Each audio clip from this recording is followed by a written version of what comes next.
بسم اللہ الرحمن الرحیم۔ زنا کی توبہ کیسے قبول ہوتی ہے؟ نبی کریم صلی اللہ علیہ وآلہ وسلم کا فرمان ضرور سن لیجئے۔ ایک آدمی نبی کریم صلی اللہ علیہ وآلہ وسلم کے پاس آیا اور عرض کرنے لگا، یا رسول اللہ صلی اللہ علیہ وآلہ وسلم، مجھ سے گناہ ہو گیا ہے، میں زنا کر بیٹھا ہوں، میری توبہ کیسے قبول ہوگی؟ نبی کریم صلی اللہ علیہ وآلہ وسلم نے فرمایا، تم صرف یہ ایک کام کر لو، اللہ تمہارے سارے گناہ معاف فرما دے گا۔ وہ کام یہ ہے، زنا ایک ایسا گناہ عظیم ہے جس کی سنگینی کو قرآن و حدیث نے انتہائی شدت کے ساتھ بیان کیا ہے۔ نبی کریم صلی اللہ علیہ وآلہ وسلم کا فرمان ہے، جو شخص میرے لیے اپنی زبان اور اپنی شرمگاہ کی حفاظت کی ضمانت دے، میں اس کے لیے جنت کی ضمانت دیتا ہوں۔ یہ محض ایک برائی نہیں بلکہ ایمان، عزت اور روح کی پاکیزگی کو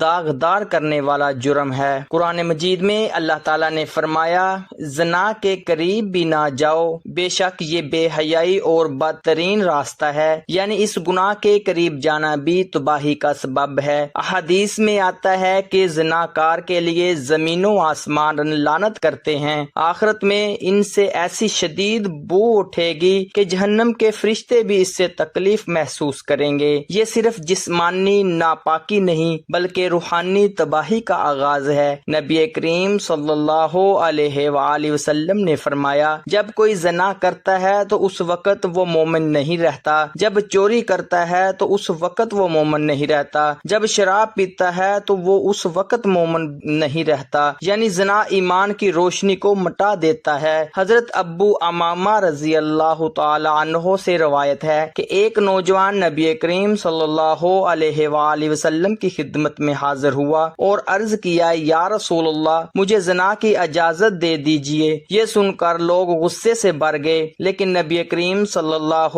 علیہ وآلہ وسلم نے نہ ڈانٹا نہ جھڑکا بلکہ فرمایا، میرے قریب آ جاؤ۔ نوجوان قریب بیٹھ گیا۔ آپ نے نہایت نرمی سے پوچھا، کیا تم یہ چاہتے ہو کہ کوئی تمہاری ماں کے ساتھ زنا کرے؟ اس نے عرض کیا، اللہ کی قسم ہرگز نہیں، میں آپ پر قربان جاؤں۔ آپ نے فرمایا، لوگ بھی اپنی ماں کے لیے یہ پسند نہیں کرتے۔ پھر فرمایا، کیا تم یہ اپنی بیٹی کے لیے پسند کرو گے؟ نوجوان نے کہا، اللہ کی قسم نہیں۔ آپ نے فرمایا، لوگ بھی اپنی بیٹیوں کے لیے پسند نہیں کرتے۔ اسی طرح آپ نے بہن، پھوپھی اور خالہ کا ذکر کیا اور ہر بار وہی جواب ملا کہ اللہ کی قسم میں ہرگز نہیں چاہتا۔ نبی کریم صلی اللہ علیہ وآلہ وسلم نے فرمایا، لوگ بھی اپنے اہل خانہ کے لیے ایسا نہیں چاہتے۔ آپ صلی اللہ علیہ وآلہ وسلم نے شفقت سے اپنا مبارک ہاتھ اس نوجوان کے سینے پر رکھا اور دعا فرمائی، اے اللہ، اس کے گناہ معاف فرما دے، اس کے دل کو پاک کر دے، اس کی شرمگاہ کی حفاظت فرما۔ راوی بیان کرتے ہیں کہ اس کے بعد وہ نوجوان کبھی کسی برائی کی طرف مائل نہیں ہوا۔ یہ واقعہ اس بات کا آئینہ ہے کہ زنا صرف جسم کا جرم نہیں بلکہ دل کی ناپاکی کی علامت ہے۔ نبی کریم صلی اللہ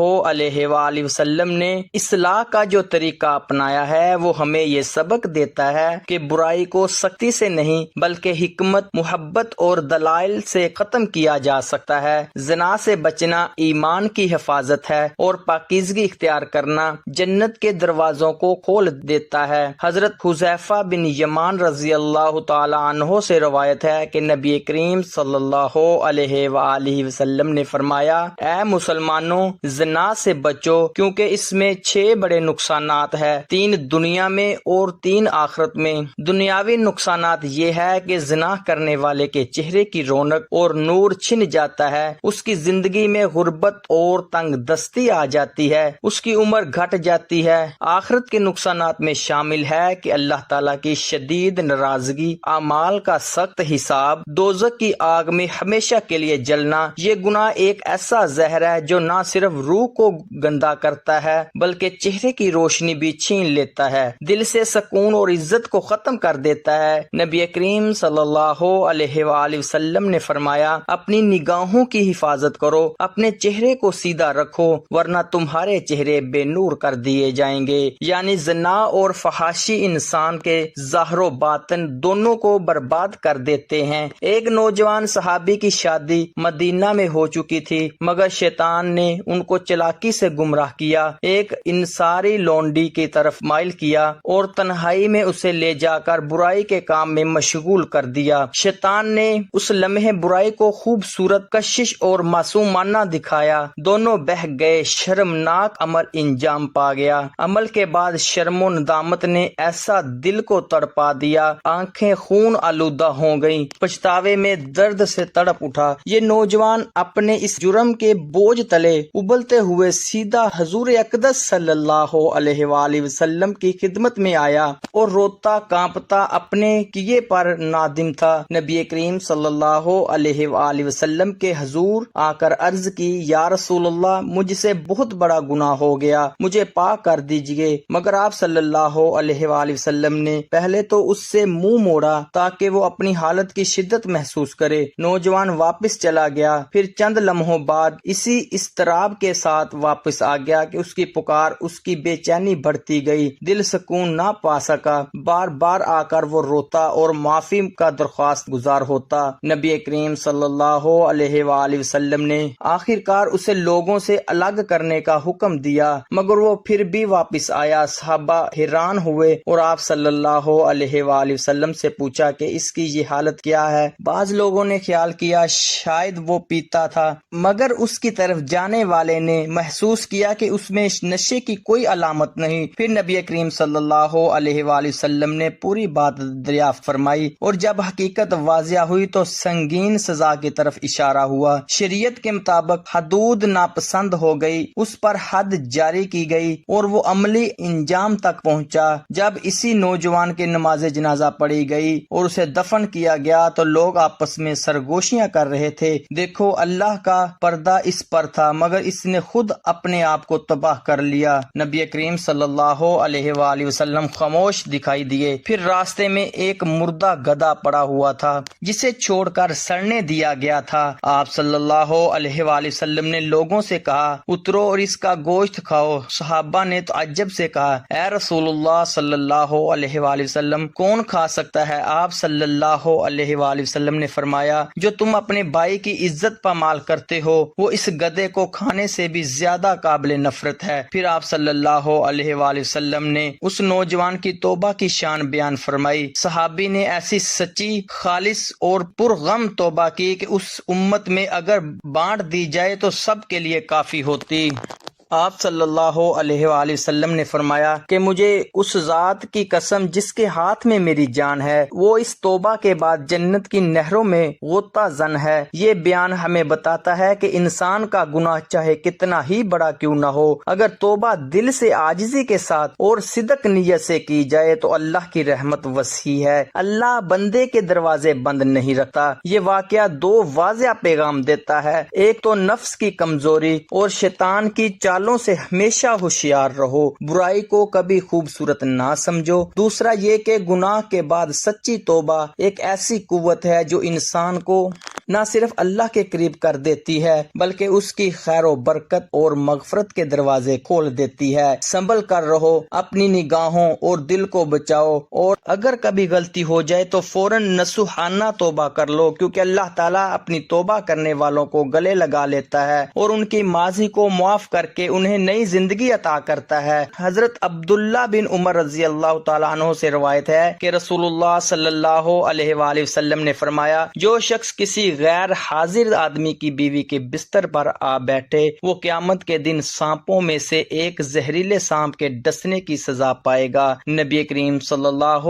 علیہ وآلہ وسلم نے فرمایا، جو اپنے ہمسائے کی بیوی کے ساتھ زنا کرتا ہے اس کا گناہ عام زنا سے 10 گنا زیادہ بڑھا دیا جاتا ہے، کیونکہ پڑوسی کے بھی حقوق ہے۔ حضرت عبداللہ رضی اللہ تعالی عنہ فرماتے ہیں، میں نے رسول اللہ صلی اللہ علیہ وآلہ وسلم سے پوچھا، اللہ کے نزدیک سب سے بڑا گناہ کون سا ہے؟ آپ نے فرمایا، یہ کہ تو اللہ کے ساتھ کسی کو شریک ٹھہرائے جبکہ اسی نے تجھے پیدا کیا۔ میں نے عرض کیا، پھر کون سا گناہ بڑا ہے؟ فرمایا، یہ کہ تو اپنی اولاد کو اس خوف سے قتل کرے کہ وہ تیرے رزق میں شریک ہوگی۔ میں نے پوچھا، پھر کون سا؟ آپ نے فرمایا، یہ کہ تو اپنے ہمسائے کی بیوی کے ساتھ زنا کرے۔ یہی وہ جرم ہے جو انسان کو ایمان سے محروم کر دیتا ہے۔ زنا صرف جسمانی برائی نہیں یہ روح کی تباہی ہے، ایمان کی بربادی ہے، اللہ کے قہر کو دعوت دینے والا گناہ ہے۔ جب انسان اس گناہ میں مبتلا ہوتا ہے تو اس کی دعائیں قبول نہیں ہوتی، اس کا دل سیاہ ہو جاتا ہے، اس کی آنکھوں سے نور چھین جاتا ہے، اس کی زندگی مصیبتوں سے بھر جاتی ہے۔ اسلام نے زنا کو صرف اس لیے حرام نہیں کہا یہ ایک اخلاقی گناہ ہے، بلکہ اس لیے کہا کہ یہ انسانیت کے خمیر کو آلودہ کرتا ہے۔ زنا کے پھیلنے سے نسب ختم ہو جاتے ہیں، خاندان ٹوٹ جاتے ہیں، عزت اور غیرت مٹ جاتی ہے اور معاشرہ حیوانوں کی سطح پر آ جاتا ہے۔ محترم ناظرین، جو لوگ زنا سے بچ کر اپنی نگاہوں اور دلوں کی حفاظت کرتے ہیں وہ دراصل اللہ کے خاص بندے ہیں۔ ان کے لیے دنیا میں عزت ہے، دل میں سکون ہے، آخرت میں جنت کے باغ ہیں۔ بس اے ایمان والو، اپنے آپ کو، اپنے گھروں کو،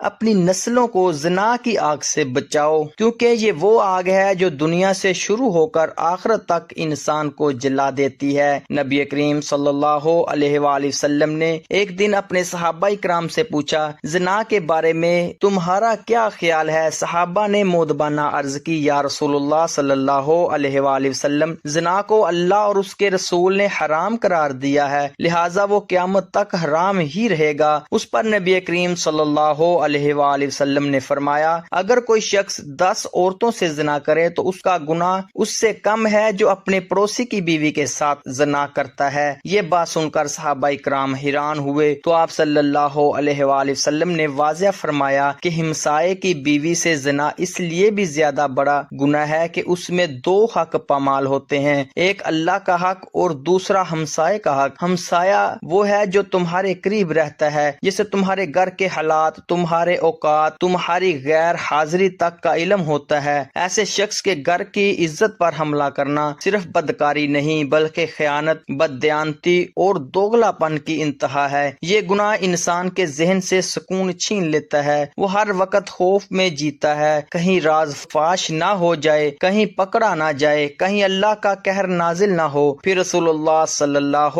علیہ وآلہ وسلم نے آخر میں اپنے زناکاروں کے انجام کے مناظر بھی بیان فرمائے۔ آپ نے فرمایا، جب مجھے معراج کی رات آسمانوں کی سیر کرائی گئی تو میں نے ایسے لوگوں کو دیکھا جن کے جبڑے، نتھوں اور آنکھوں کو لوہے کے آلے سے چیر دیا جا رہا تھا۔ میں نے پوچھا، اے جبرائیل، یہ کون ہے؟ تو بتایا گیا، یہ وہ لوگ ہیں جو دنیا میں فحاشی پھیلاتے تھے، جھوٹی خبریں، بے حیائی اور گناہ کے راستے عام کرتے تھے۔ پھر فرمایا، آپ نے مزید فرمایا، میں نے ننگے مرد اور عورتوں کو آگ کے تندور میں جلتے دیکھا، وہ چیخ رہے تھے مگر ان کی چیخوں کی کوئی سنوائی نہیں تھی۔ وہ مرد اور عورتیں تھی جو دنیا میں زنا کرتے تھے، اپنے نفس کے غلام بن گئے تھے۔ آج افسوس کا مقام ہے، جس گناہ کو کبھی لوگ آڑ سمجھتے تھے آج اسی زنا کو معمولی سمجھ کر نظر انداز کیا جاتا ہے۔ معاشرے میں آزادی کے نام پر بدکاری کو عام کر دیا گیا ہے، شرم و حیا ختم ہو چکی ہیں۔ لوگ کہتے ہیں غلطی ہو گئی تو توبہ کر لیں گے، لیکن کبھی آپ نے سوچا ہے اگر توبہ کی توفیق ہی نہ ملی تو کیا بنے گا؟ محترم ناظرین، یہ گناہ صرف جسموں کو نہیں جلاتا بلکہ روحوں کو سیاہ کر دیتا ہے۔ زناکار دنیا میں ذلت، خوف اور بیماریوں میں مبتلا ہوتا ہے، آخرت میں آگ کے تندور میں جلنے کے لیے چھوڑ دیا جاتا ہے۔ بس اے ایمان والو، ہوش کے ناخن لو، زنا سے بچو،